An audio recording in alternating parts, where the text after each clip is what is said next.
नंदिनी अब पूरी तरह से उस मोड़ पर खड़ी थी जहां सच और झूठ के बीच की सारी दीवारें टूटने वाली थीं।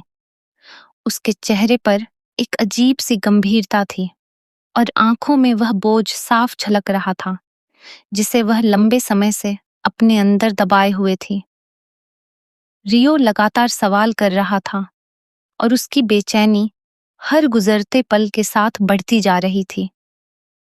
उसे समझ नहीं आ रहा था कि उसके जीवन में अचानक इतने सारे राज क्यों खुल रहे हैं और क्यों हर सच उसे किसी न किसी दर्द की तरफ धकेल रहा है। नंदिनी ने गहरी सांस ली और खुद को संभालने की कोशिश की। वह जानती थी कि अब समय आ चुका है जब उसे रियो के सामने वह सच्चाई रखनी ही पड़ेगी जिसे वह इतने समय से छुपाने की कोशिश कर रही थी। लेकिन यह भी उतना ही सच था कि यह सच्चाई आसान नहीं थी, क्योंकि इसमें कई लोगों की भावनाएं जुड़ी हुई थीं, कई रिश्तों की नींव हिलने वाली थी और सबसे ज्यादा असर रियो के दिल पर पड़ने वाला था। रियो लगातार पूछता रहा कि आखिर अंश गुजराल कौन है, उसका मेरे जीवन से क्या संबंध है और क्यों हर कोई इस नाम को सुनकर चुप हो जाता है। उसकी आवाज में अब सिर्फ जिज्ञासा नहीं थी, बल्कि दर्द और गुस्सा भी शामिल हो चुका था। कर्ण भी वहां खड़ा था, लेकिन वह कुछ बोल नहीं पा रहा था। उसकी आंखों में अपराध बोध साफ नजर आ रहा था, जैसे वह किसी ऐसे सच से भाग रहा हो जिसे वह खुद भी स्वीकार नहीं कर पा रहा था।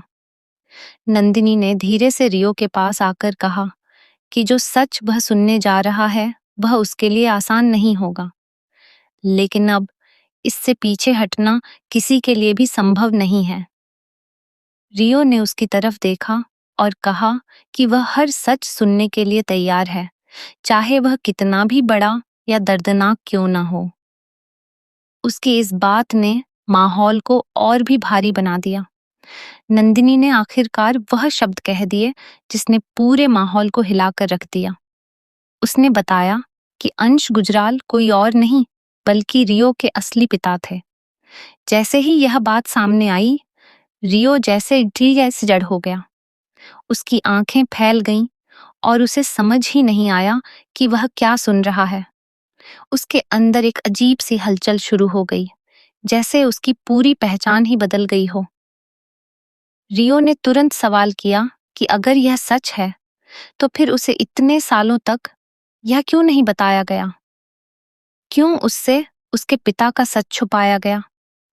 उसकी आवाज अब कांप रही थी और आंखों में आंसू आने लगे थे। नंदिनी ने उसे समझाने की कोशिश की, लेकिन हर शब्द उसके लिए एक नया घाव बनता जा रहा था। तभी नंदिनी ने धीरे से कहा कि अंश गुजराल अब इस दुनिया में नहीं है। यह सुनकर रियो पूरी तरह टूट गया। उसका शरीर जैसे कमजोर पड़ गया और वह पीछे हटकर बैठ गया।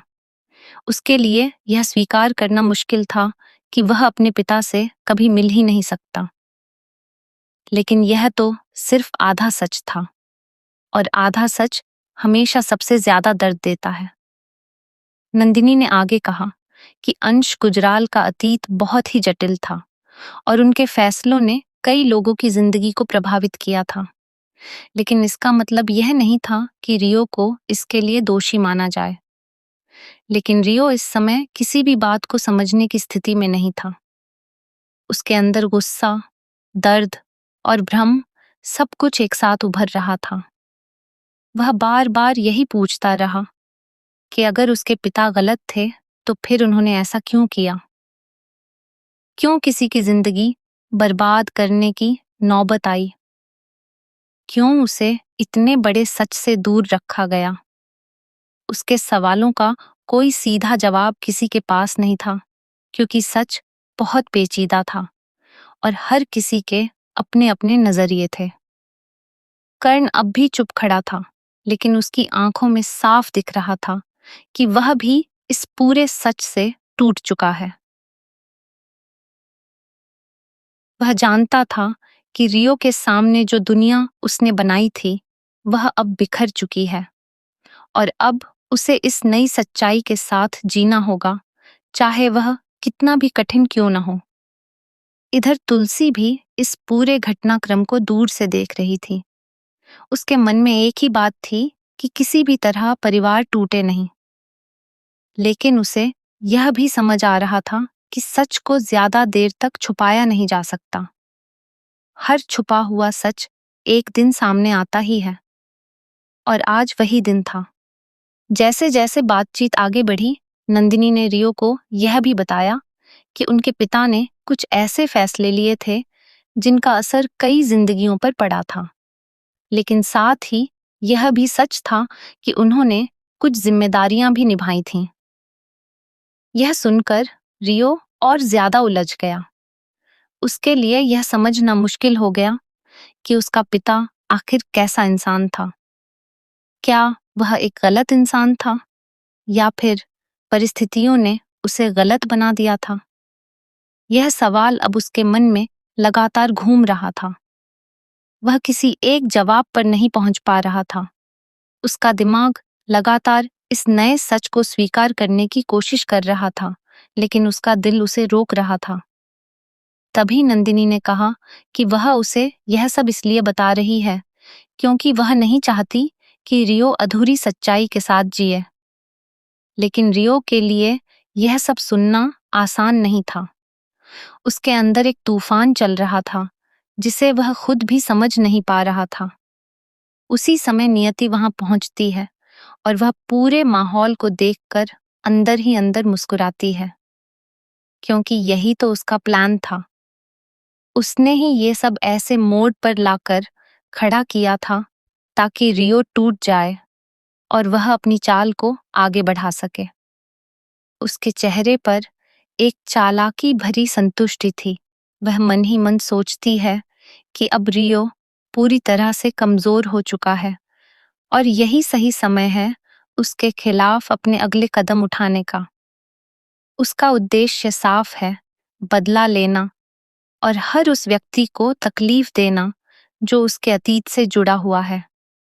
लेकिन रियो को अभी यह समझ नहीं आ रहा था कि वह किस पर भरोसा करे और किस पर नहीं। उसके लिए हर रिश्ता अब सवालों के घेरे में था। वह अपने आप से भी सवाल कर रहा था कि क्या वह वही इंसान है जिसे वह अब तक समझता आया था, या उसकी असली पहचान कुछ और ही है। नंदिनी उसे संभालने की कोशिश करती है और कहती है कि सच्चाई चाहे कितनी भी कठोर क्यों न हो, उसे स्वीकार करना ही पड़ता है।